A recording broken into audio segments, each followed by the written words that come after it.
कई साल बाद जॉन के पास वो सॉफ्टवेयर आया जिससे वो तस्वीर को 3D में रीनिडर कर सके, और जो 3D तस्वीर सामने आए वो इस बात से मुताबिकत रखती थी कि एक ऐसा जहाज़ है जिसको बहुत ज़्यादा नुकसान पहुंचा है। आखिरकार, अगर ये वाकई नौ की कुश्ती है, जैसा कि हम सब यकीन रखते हैं, तो ये ज़मीन पर सबसे कदीम इंसानी साख्ता चीज़ है और एक बड़े चट्टानी उभार पर फंसी हुई है। स्कैन से वाज़े तौर पर ज़ाहिर होता था कि ये कोई कुदरती शय नहीं है, और ये दिखाई देता था जैसे कि एक बहुत बड़ा जहाज़ तबाह हो गया हो।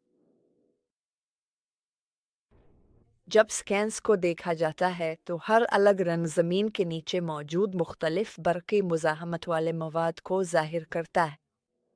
ये सॉफ्टवेयर जान को ये सहूलत देता है कि वो मखसूस मुज़ाहमतों को फ़िल्टर कर सके ताकि एक जैसे मादों पर तवज्जो मरकूज़ की जा सके, मसलन कीचड़ को ज़्यादा घने मवाद से अलग करना।